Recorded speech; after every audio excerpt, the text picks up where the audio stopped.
نقولوا زوج كلمات على المسيرة. يجيبوا فتوى للشيخ فوزان ليست في هذه، كل شيء يجيبوه القديم باش تراه على قيد الحياة، ما كانش تجديد، ميزاجور ما كانش، لازم حاجة قديمة. معليش الشيخ فوزان على الرأس والعين. المظاهرة لما تكلم الشيخ فوزان بالمنع ولو أجازها ولي الأمر، كي تعود ضد ولي الأمر، مثلا الدولة تقول لك عندك حق في التظاهر مكفول دستوريا، ولا حق في الإضراب، هو يعطي لك الحق مع أنه ما يساعدوش. هذه اللي يتكلم عليها هو. بصح احنا الآن الناس اللي داروا مسيرات، قال لك مجلس الأمن الدولي عنده طريقة للتواصل، يشوف الشعب باللي راه مع فلسطين وضد اليهود، يجيو في المسيرة. صح أنا معاك، ما يلقش المسيرة تكون فيها منكرات، مفروض النساء يجوا وحدهم والرجال يمشيوا وحدهم، وما ديرليش أنا بالدربوكة وتشطح وتتمهبل. شعارات محترمة ولا مكتوبة إن إنجليش ولا بالفرنسية ولا بالعربية، ولا تكلم أشياء تصل عن طريق وسائل الإعلام. هذه وسيلة تواصل. إحنا قلنا لك عبادة، أنا رحت المسيرة، رحت ندير، رحت نصلي ولا نصوم، هذه صلة توصيل صوت الشعب إلى العالم. وديجانا مستضعفين بيناتنا، كون جينا قادرين نحرقوا اليهود نديروا مسيرة، ندير أنايا بيبليكاسيون نحيها من الوجود ديريكت. رانا ضعفاء ناس. العبادة والتصرف في وقت الضعف ليس كوقت القوة. النبي عليه السلام في العهد المكي ماهوش كما العهد المدني، لازم تفقهوا في الدين يا جماعة، ما تهضروش باطل. الإمام ابن عثيمين درك الفتوى المناسبة لما تكلم عن المظاهرات والمسيرات وقال ليست من عادة المسلمين وكذا، قالوا له راهم في أوروبا مثلا لو كان ما ديرش تظاهر ما يعطيكش حق. قال أرجو أن لا يكون به بأس ما دام هذا السيستم تاعهم. أو قال ربما الحاكم المسلم يفرض عليه الكفار حاجة، مثلا في الجزائر ولا في تونس ولا في مصر النظام العالمي كما راهم مسيطرين عليه يقول لك ممنوع الحجاب. الحاكم واش يدير؟ يشوف الدوائر الحكوميه تاعو يوم الى الشعب يقول مجمع ديروا مسيره، ديروا لافتات احنا مسلمون والحجاب شعيره اسلاميه، ولا الاذان ولا المساجد، باش يحتج هو يقول وديه الشعب تاعي رفض، ما قدرش نفرض حاجه على الشعب، هم داروا مسيرات. هذه ابن عثيمين وقال لك تجوز، ينظر في المصلحه التي تتحقق. راك فاهم؟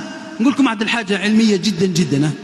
هذا الأمر رانا فيه اسمه النازلة، يعني مصيبة محتاجة إلى أهل هذا العصر يفتيوا اليوم.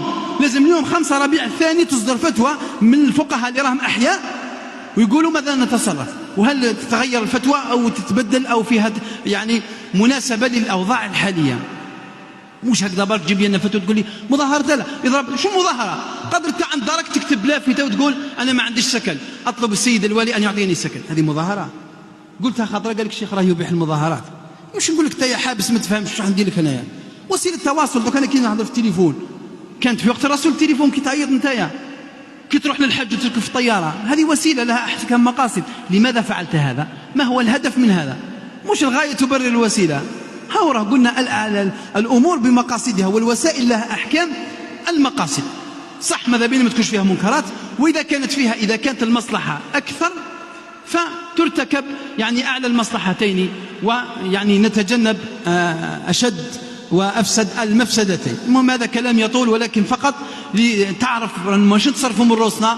ما تخيلش أنه إحنا ننسبوا هذا الشيء هكذا بدون مراجعة وبدون رجوع إلى الأدلة وكلام الفقهاء والفتاوى، هذا أبدا. قلنا وإنما هذا كالعزاء كالمواساة لإخواننا المسلمين وحنايا. وكتاش المظاهرة قال لك فيها كاين فتوى تاع 2011 ولا فيها سفك دماء وتكسير. ما كان سفك دماء لأنه ماكش ضد هذا النظام اللي ديت المظاهرة، راك ضد غوتيراس وضد ماكرون وضد هذاك نتنياهو هذاك. إذا باش نفهموا الفرق ما تبداش بعد منها بدا بتشوفوا في البروفيل ما تعرفوا لا طفل لا طفل يقول لك يا شيخ فوزان قال لك المظاهرات خي حرام، واش رحت دير ثما، واش رحت ديروا، واش رحنا تلاقينا مع ائمه فضلاء مع مثقفين مع ناس محترمين قلنا الكلمه تاعنا وريحوا وروحنا ديارنا. هذا ما كان. مش ندافع عن موقفين، نتكلم على الحكم الشرعي في هذا الأمر. لكن ذكروا لي أن بعض البلاد النصرانية الغربية لا يمكن الحصول على الحق إلا بالمظاهرات، وهم يعني النصارى والغربيون إذا أرادوا أن يفحموا الخصومة تظاهر.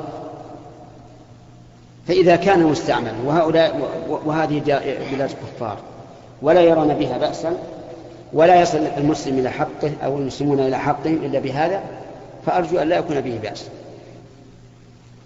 نعم ربما يكون بعض الحكام يريد أمرا إذا فعله انتقده الغرب مثلا وهو يداهن الغرب ويحارب الغرب، فيأذن للشعب أن يتظاهر حتى يقول للغربيين انظروا إلى الشعب، تظاهروا يريدون كذا أو تظاهروا لا يريدون كذا، فهذه ربما تكون وسيلة لغيرها ينظر فيها هل مصالحها أكثر أم مفاسدها أكثر.